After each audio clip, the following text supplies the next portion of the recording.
ஓசூர் அருகே காட்டு யானை தாக்கி ஒரே நாளில் 2 பெண்கள் உயிர் இழந்திருக்கிறார்கள். இது தொடர்பான முழு விவரங்களை அளிக்க இணைகிறார் எமது செய்தியாளர் ஜெயசுராஜ். இது தொடர்பான முழு விவரங்களையும் பதிவு செய்யுங்கள்.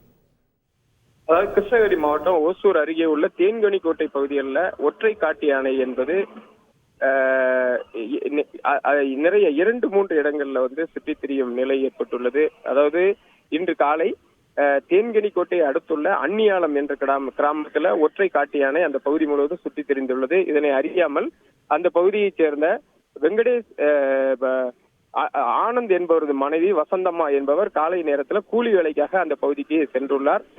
தோட்டத்திலே நடந்து சென்ற போது ஒற்றை காட்டு யானை அவருக்கு எதிரே அவரை கடுமையாக தாக்கியுள்ளது. இதில் சம்பவ இடத்திலேயே அவர் பரிதாபமாக உயிரிழந்தார். இது குறித்து அந்த பகுதி பொதுமக்கள் தேன்கனிக்கோட்டை வனத்துறை மற்றும் காவல்துறைக்கு தகவல் அளித்துள்ளனர். அவர்கள் அந்த பகுதிக்கு சென்று விசாரணை மேற்கொண்டு உடலை கைப்பற்றி பிரேத பரிசோதனைக்காக அனுப்பி வைத்த அதே நேரத்துல அதன் அருகில் உள்ள தாசரப்பள்ளி என்ற கிராமத்திலும் வெங்கடேஷ் என்பவரது மனைவி அஸ்வத்தம்மா என்பவரையும் அதே ஒற்றை காட்டு யானை தாக்கியுள்ளது.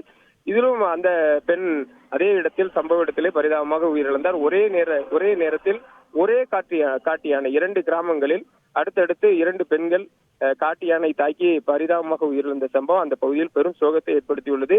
இதே போல நேற்று அதிகாலை நேரத்துல தேன்கனிக்கோட்டை நகருக்குள்ளே ஒற்றை காட்டு யானை ஒன்று புகுந்தது. இதனால் அந்த தேன்கனிக்கோட்டை ஹைஸ்கூல் என்று சொல்லக்கூடிய அரசு உயர்நிலை பள்ளி அருகிலே ஒற்றை காட்டு யானை வந்துள்ளது. அந்த பகுதியில தர்பூசணி விற்பனை செய்யக்கூடிய ஒரு கடை உள்ளது. அந்த கடையிலே அந்த உரிமையாளரான செம்பன் மற்றும் லட்சுமி ஆகிய இருவரையும் அந்த பகுதி பொதுமக்கள் சத்தம் போட்டு உறங்கி கொண்டிருந்த நேரத்துல சத்தம் போட்டு எழுப்பியுள்ளனர். இதனால் அந்த காட்டு யானை தாக்கியதிலிருந்து அவர்கள் தப்பித்து அதிர்ஷ்டவசமாக உயிர் தப்பினர். இந்த அதிக இடங்கள்ல இந்த மாதிரி ஒற்றை காட்டு யானை இருப்பதால் பொதுமக்கள் அதிகமாக பாதிக்கப்படுவதால் ஒற்றை காட்டு யானையை கட்டுப்படுத்த வேறு இடத்துக்கு விரட்ட வேண்டும் என அந்த பகுதி பொதுமக்கள் கோரிக்கை எடுத்துள்ளனர்.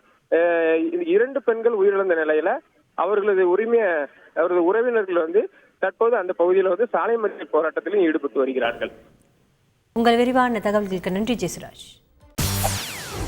செய்திகளை உடனுக்குடன் தெரிந்து கொள்ள உடனே சப்ஸ்கிரைப் பண்ணுங்க.